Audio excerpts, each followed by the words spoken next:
Hello everyone. तो आप सभी के लिए फिर से मैं आज हिंदी का प्रैक्टिस सेट नंबर 16 लेके आ गया हूँ। तो हमारे चैनल पर जो नए स्टूडेंट अभी तक जुड़ रहे हैं तो हमारे चैनल को अवश्य शेयर और सब्सक्राइब जरूर कीजिएगा और साथ में बेल आइकन जरूर प्रेस कीजिएगा। और यहाँ आपको मैं एक इम्पोर्टेंट नोटिफिकेशन बता देना चाहता हूँ कि जो हमारे अभी टेलीग्राम से ज्वाइन नहीं किए हैं वे अवश्य जाकर ज्वाइन कर लें ताकि आपको इस प्रैक्टिस सेट का PDF आप प्राप्त कर सकें। चलिए आज बिना टाइम लॉस किए हुए मैं आपको प्रैक्टिस सेट का सॉल्यूशन करवाने जा रहा हूँ, प्रैक्टिस सेट नंबर 16 का। और शुरू से अंत तक वीडियो को जरूर देखें ताकि आपको भी पता चल जाए कि 35 नंबर में से आप कितना प्राप्त कर सकें, कितना नंबर आप लाते हैं। और कमेंट में ज़रूर बताइएगा कि आपको कैसा लगता है वीडियो। ठीक, थैंक यू। चलिए पहला नंबर क्वेश्चन बताइएगा। एक नंबर क्वेश्चन का आंसर क्या होगा? कह रहा है कि शमशीर का पर्यायवाची शब्द क्या होता है। तो शमशीर का जो पर्यायवाची शब्द होता है क्या होता है? तलवार होता है। इसलिए एक का राइट आंसर क्या होगा? सी हो जाएगा। चलिए 2 नंबर सवाल का आंसर बताइएगा। क्या कह रहा है कि अपने अपने राम उपन्यास किसकी रचना है? बताइए। तो भगवान सिंह का रचना है, इसलिए 2 का right answer option number A हो जाएगा। नेक्स्ट क्वेश्चन, तीसरा नंबर क्वेश्चन का जवाब दीजिएगा आप। क्या कह रहा है क्वेश्चन कि आत्मसात का सम्मानार्थी शब्द क्या होता है? तो आत्मसात का समानार्थी शब्द ग्रहण होता है, इसलिए 3 का right answer option number D हो जाएगा। नेक्स्ट क्वेश्चन क्या कह रहा है कि आधा तीतर आधा बटेर मुहावरा का अर्थ क्या होता है? तो आधा तीतर आधा बटेर मुहावरा का अर्थ होता है बेमेल तथा बेढंगा होना, इसलिए 4 का right answer option number D हो जाएगा। नेक्स्ट क्वेश्चन जो आपके स्क्रीन पर दिया गया, सबसे पहले इस क्वेश्चन का जवाब जरूर बताइएगा कमेंट में। जैसे नागनाथ वैसे सापनाथ लोकोक्ति का अर्थ क्या होता है? तो जैसे नागनाथ वैसे सापनाथ, उसका मुहावरा का अर्थ होता है सब एक समान दुष्ट प्रकृति वाले हैं, इसलिए 5 का right answer option number B हो जाएगा। नेक्स्ट क्वेश्चन 6 नंबर क्वेश्चन बताइए कैसे होगा क्या? इसका आंसर बताइए। जिस व्यक्ति में डैश नहीं वह कभी महान नेता नहीं बन सकता, तो यहाँ क्या भरेंगे? तो बताइए। जिस व्यक्ति में क्या नहीं, जिस व्यक्ति में धीरज नहीं वह कभी महान नहीं बन सकता। हम लोग नहीं कहते कि धीरज धरो, मतलब तुम मतलब पेशेंस रखो, इसलिए 6 का right answer option number C हो जाएगा, 6 सी। चलिए 7 नंबर सवाल का आंसर बताइएगा कि निम्न शब्दों में सदा स्त्रीलिंग वाला शब्द कौन सा होता है? तो सदा स्त्रीलिंग वाला शब्द निष्पक्षी होता है, इसलिए 7 का right answer option number A हो जाएगा। चलिए 8 नंबर क्वेश्चन का जवाब बताइए। 8 नंबर क्या है क्वेश्चन में? कह रहा है कि कौन सा शब्द जातिवाचक संज्ञा नहीं है? तो बताइए जातिवाचक संज्ञा इसमें कौन सा है? यमुना जो है जातिवाचक संज्ञा नहीं है, इसलिए 8 का right answer option number C हो जाएगा। यमुना जातिवाचक संज्ञा नहीं है। कैसे नहीं है? जो संज्ञा किसी जाति का बोध कराती है उसे जातिवाचक संज्ञा कहते हैं। तो डायरेक्ट यमुना कोई नदी का नाम है, व्यक्तिवाचक संज्ञा है। चलिए चलते हैं अगले की तरफ। क्वेश्चन नंबर 9 नंबर बताइए क्वेश्चन। इसका आंसर निम्न में से कौन शुद्ध वर्तनी वाला शब्द है? बताइए। 9 का जो आपका शुद्ध वर्तनी वाला शब्द है कौन सा है बताइए? तो आपका 9 का सी हो जाएगा, सर्वेक्षण। इसी तरह तो लिखते हैं स्वमय का रेफ अक्षौण और सर्वेक्षण, तो मेरा राइट आंसर 9 का सी हो जाएगा। चलिए 10 नंबर सवाल का आंसर बताइएगा। कह रहा है कि वक्र शब्द का विलोम शब्द क्या होता है? तो वक्र शब्द का विलोम शब्द सीधा होता है, इसलिए 10 का right answer option number A हो जाएगा। 11 नंबर क्वेश्चन का जवाब बताइएगा। क्या कह रहा है? दीपावली के त्यौहार, यही ना? दीपावली के त्यौहार पर माँ ने डैश प्रकार के व्यंजन तैयार किए हैं, तो मतलब विविध प्रकार के व्यंजन तैयार किए हैं, इसलिए 11 का right answer option number A हो जाएगा। नेक्स्ट क्वेश्चन 12 नंबर सवाल बताइए। क्या कह रहा है कि हिरण का पर्यायवाची शब्द क्या होता है? तो हिरण का जो पर्यायवाची शब्द है मृग होता है, इसलिए मृग होता है, इसलिए 12 का right answer option number D हो जाएगा। 13 नंबर सवाल का आप जवाब बताइएगा। क्या कह रहा है क्वेश्चन? कह रहा है कि निम्न में शुद्ध वर्तनी वाला शब्द का चयन कीजिए। शुद्ध इसमें कौन सा वर्तनी वाला शब्द है? तो आपका हो जाएगा प्रशंसा, जो शुद्ध है इसमें। इसी तरह है और ई तो प्रशंसा गलत है, ई भी गलत है, ई भी गलत है, इसलिए मेरा right answer option number A हो जाएगा। 14 नंबर सवाल का आप जवाब बताइएगा। महल किस भाषा का शब्द है? बताइए। महल जो है किस भाषा का शब्द है? अरबी भाषा का शब्द, इसलिए 14 का right answer option number B हो जाएगा। चलिए 15 नंबर सवाल का जवाब बताइएगा। क्या कह रहा है? सूर्य शब्द का स्त्रीलिंग क्या होगा? तो बताइए। सूर्य शब्द का सूर्या ही होता है, सूर्या, इसलिए 15 का right answer option number B हो जाएगा। और शुरू से अंत तक वीडियो लास्ट तक जरूर देखें और बताइएगा आप कितना 35 नंबर में से आप कितना नंबर लाते हैं जरूर बताइएगा, ठीक है। आपके लिए वाट का चिन्ह लगा दिया हूँ, इसका जवाब आप दीजिए कितना सही होता है, ठीक। चलिए 15 नंबर हो गया, 16 नंबर क्वेश्चन का सोल्यूशन करते हैं। क्या कह रहा है क्वेश्चन, यह देखिए अरविंद से शिशु वृंद कैसे सो रहे हैं में अलंकार कौन सा अलंकार है, मतलब उपमा अलंकार है, इसलिए 16 का right answer option number C हो जाएगा। 17 नंबर सवाल का जवाब दीजिए। इस काल मारे क्रोध के तनु कांपने उनका लगा, मानो हवा के जोर से सोता हुआ सागर जगह में अलंकार है। बताइए 17 में कौन सा अलंकार है, उत्प्रेक्षा अलंकार है। 17 का right answer option number C हो जाएगा। 18 नंबर सवाल का जवाब बताइए। क्या कह रहा है कि हनुमान की पूंछ में लगन न पाई आग, मतलब इसका अर्थ क्या निकलता है, लंका सिगरी जल गई एक निशाचर भाग में कौन सा अलंकार है, इसमें अतिशयोक्ति अलंकार है। 18 का सी हो जाएगा। जैसे कि जहाँ उपमेय का वर्णन लोक सीमा से बढ़कर की जाए उसे अतिशयोक्ति अलंकार कहते हैं। चलिए 19 नंबर सवाल का आप जवाब बताइए कमेंट में। क्या कह रहा है कि निम्न में से तत्सम शब्द का चयन करें। इनमें से तत्सम किसों को कहते हैं, जानते हैं, जो संस्कृत के रूप में यूज करके हिंदी में किया जाता है। इसमें तत्सम जो चरित्र जो है आपका तत्सम शब्द है, इसलिए 19 का right answer option number B हो जाएगा। चरित्र तद्भव है, इसका चरित्र है इसका तद्भव। चलिए 20 नंबर सवाल का जवाब बताइए। निम्न में से तत्सम शब्द का चयन कौन सा कीजिए, मतलब कौन सा ऑप्शन आपके लिए बेटर होगा, इसलिए पुष्प जो है तत्सम मेरा है, इसलिए 20 का right answer option number B.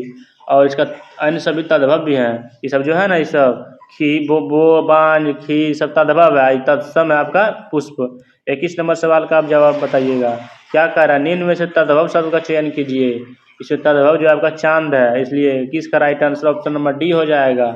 चांद का तत्सम जो होता है चंद्र होता है, जो चांद है ना, ये चांद का, इसका तत्सम बोलिएगा तो चंद्र होता है।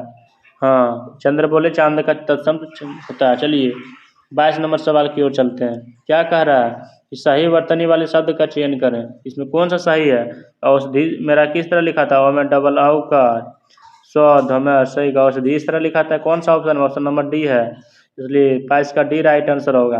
अगला 23 नंबर क्वेश्चन का रीड करके बताइए। क्या है, सरस्वती का पर्यायवाची शब्द क्या होता है, तो इसका पर्यायवाची शब्द क्या होता है, भागीरथ वागीश्वरी को बोलते हैं ना, वागीश्वरी, इसलिए 23 का right answer option number B हो जाएगा।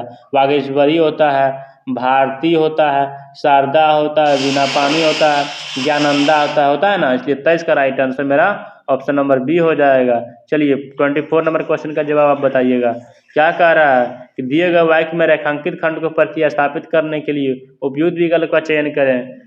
क्या कह रहा है क्वेश्चन, वेदांती लोग जगत को मिथ्या समझते हैं, इसलिए जो अंडरलाइन किया गया इसका क्या अर्थ निकलता है, इसमें कह रहा है असत्य है, ये क्या है, असत्य गलत है, मिथ्या जो वर्ड है ये गलत है, जो 24 का right answer option number D हो जाएगा।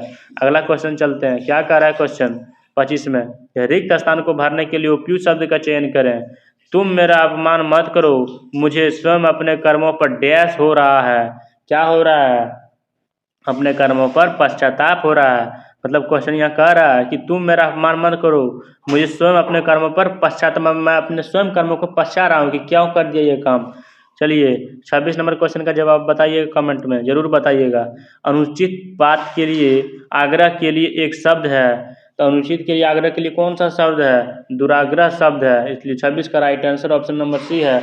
और बताइएगा कि अब एक्सप्लेनेशन आपको कैसा लगा, जरूर कमेंट में बताइएगा और अपने दोस्तों के साथ जरूर शेयर कीजिएगा। चलिए 27 नंबर सवाल। क्या है 27 नंबर सवाल, कह रहा है कि जहर का घूंट पीना मुहावरा का सही अर्थ क्या होता है।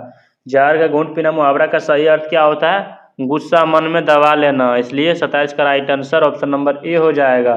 चलिए 28 नंबर सवाल। क्या कह रहा है 28 नंबर सवाल, देखते हैं क्या कहता है।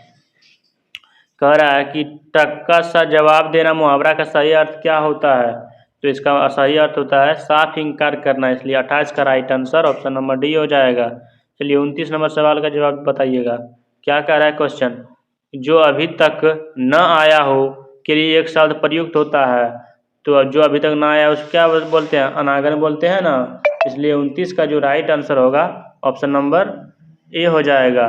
चलिए और आपको बता देना कि चाहते हैं कि अजन्मा का जो मतलब क्या होता है, इसका मतलब होता है कि जन्म न लेने वाला, और अकिंचन का मतलब नगण्य है। अकिंचन का मतलब नगण्य होता है। अनुजा का मतलब जो होता है छोटी बहन जिसको बोलते हैं, इसका अनुजा, इसका पर्यायवाची शब्द सबका है। चलिए इसका राइट आंसर क्या होगा? ऑप्शन नंबर ए हो जाएगा। चलिए 30 नंबर सवाल बताइए क्या है कि बुद्ध शब्द का विलोम शब्द क्या होता है? बुद्ध शब्द का विलोम शब्द होता है मुक्त होता है, इसलिए 30 का right answer option number C. मुक्त भी होता है, अबाध भी होता है, स्वतंत्र होता है। चलिए 31 से लेकर 35 निर्देश दिया गया है, उसको गद्यांश के अनुसार हमको बताना है कि निम्नलिखित निर्देश 31 से 35 निम्नलिखित गद्यांश को रिक्त स्थान की पूर्ति गद्यांश के नीचे दिए गए प्रश्नों के अनुसार कीजिए। एक बार ऐसा हुआ कि गुजरात देश में बड़ा डैश अकाल पड़ा। उन दिनों गुजरात में कवि भारवी रहते थे। उन्होंने सोचा इस अकाल में चलकर राजा भोज का ही डैश लें। वह विद्वानों का डैश करता है और धन भी देता है। कवि को स्त्री की यह बात डैश आई और दोनों स्त्री पुरुष राजा भोज के डैश में जाने के लिए निकल पड़े। तो आप बताइएगा 1 नंबर ऑप्शन में क्या होगा? यहाँ क्या कह रहा है कि गद्यांश 1 में सांकेतिक रिक्त स्थान 1 के लिए उपयुक्त होगा। तो 1 में क्या उपयुक्त ऑप्शन होगा? एक उपयुक्त जो ऑप्शन होगा आपका भारी, जो आपका उपयुक्त ऑप्शन होगा। इसलिए मेरा राइट आंसर ऑप्शन नंबर कितना में है? ऑप्शन नंबर बी में है। देखिए यहाँ भारी भरा आएगा, यहाँ बताते हैं आपको 31 नंबर का 1 नंबर कह रहा एक बार ऐसा हुआ कि गुजरात देश में बड़ा भारी अकाल पड़ा ना यहाँ, इसलिए भारी यहाँ लिखा है। क्या होगा? भारी होगा। इसलिए चलिए यहाँ करेंगे ऑप्शन नंबर 31 का बी, ऑप्शन नंबर बी। चलिए 32 नंबर सवाल कैसे क्या है? गद्यांश में सांकेतिक रिक्त स्थान 2 के लिए उपयुक्त शब्द क्या होगा? तो चलिए पढ़ते हैं गद्यांश को। कहाँ है गद्यांश मेरा? यहाँ है। तो इसके बाद पढ़ते हैं। उन दिनों गुजरात में कवि भारवी रहते थे। उन्होंने सोचा इस अकाल में चलकर राजा भोज की ही डैश ले। यहाँ क्या भराएगा? जल्दी से जल्दी कमेंट में बताइए।